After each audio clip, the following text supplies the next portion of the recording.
Well, hello my friends, and happy Sunday to you. So if you're new to my channel, I'm Shawn Petite, and I am a mixed media artist, and I've been teaching and creating for over 30 years. And I am so glad that you're here. I've had a ton of new subscribers, so I thought that I would introduce myself again in case you're not familiar with who I am and what I do. I love to create, and that is why I'm here to share that love with you and hopefully inspire you as well. Thank you for your comments and for your subscriptions. Subscribe, it helps the channel and helps the information get out to more people. So I so appreciate you. And those that have been with me for forever, I love you. Okay, so today is all about experimenting, and I really didn't know how I was going to do what I was going to do. What happened was I was getting the house ready for fall, like putting fall decorations out, and I had a spot in my entry that needed just a little something fallish. And, I started looking through magazines and different things, and I saw the piece that I created today, somewhat, not exactly, but it was so grungy good that I was like, oh, I think I could make that. So that is what I have endeavored to do today. Now you are going to see me do a few different things because I tried to create the texture in one way, and then that was really hard and it took a long time. So then I thought, well, I'll try and create it this way. So I have two different kind of pumpkins, and I love them both. I really do. I love them both. The grungy goodness of it is spot on, and that made me happy. But I learned some things along the way. So really quickly, the supplies are real simple. So I used my pumpkin stencil. This is a 9x12 pumpkin stencil, and I also used my fall leaves stencil. These two will be on sale this week if you are so interested. And then I used my scraps. Last week I did a whole video on using up your scraps, and we did, but I have so many, and so I'm just really focused on kind of using them up, and that's why I thought if this project would be perfect for it. And so that, and I used fluid matte medium and matte gel to put my papers down with, and I have the stems. I found some photos online of some stems and printed them out and cut them out for my stems. So that was super simple because I wanted them to be somewhat realistic. And then, of course, my papers here. But this technique over here, I was smooshing the papers together to get these ridges, and I forgot to do this outside edge. It's not perfect, but I'm very happy with it. And then this took a long time because getting those edges together and anyway. And then so over here, I decided, you know what, I'm not going to do that. I'm just going to put the papers down. And then I took wet strength tissue paper, and I cut strips and I twisted them, and I used that for the texture. So both have they both have their own unique qualities. I love them both. I just wish I had that kind of sticking up paper edge here. I didn't know how I was going to do that, but I figured I could shade it and it would work. And it did. It worked enough for me to be happy with it, and that's all that matters. And let's see, what else? My leaves are, I used my leaf stencil and traced it, but I had this piece of stained, rusty brown paper bag in my stash, and that's what I made the leaves out of. I used very limited color, obviously. I used raw sienna, burnt sienna, and cad orange straight out of the bottle. I didn't even dilute it. I didn't do any of that. Super simple. And then raw umber. my So Flat Raw Umber, my charcoal pencil, and my soft pastel stick. I did use, I take that back. I did use my Stabilo all around some of these edges here because they're so thick that trying to get a charcoal pencil around there to get some of that real deep shading, I used my Stabilo all pencil and a small brush to get into those edges. And then whatever I didn't need to do with my Stabilo all pencil, I used my General's charcoal pencil in extra soft.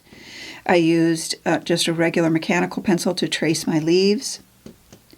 I used a sponge to stencil with. And then I just used a couple of, I used a small, like 1/4 inch or 1/2 inch flat brush to kind of do my papers because I had to do them in sections and in pieces. And then a flat brush to kind of do my wash in the background and the shading. I did use a water bottle to create the pattern up here. And that's really it.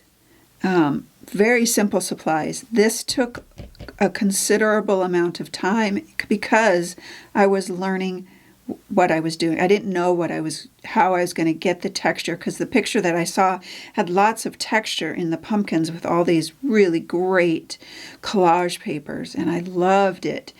And so I wasn't sure how to do that. And I thought about hot glue, but I don't like the look of hot glue on top. You can tell that it's hot glue. That's why I did the twisted tissue paper, and it looks great. And same with, I love them both. They have different qualities. So that's it. That's all the supplies. This is an 11 by 14. These were all neutral papers from my stash that I pulled out and put in the background. Oh, I did use some cottage white for the background and just used my rag and kind of washed it out. That's it. That's all the supplies and, kind of steps to what I did. Now, what I want you to pay attention to as you watch me go through this creating of the pumpkins.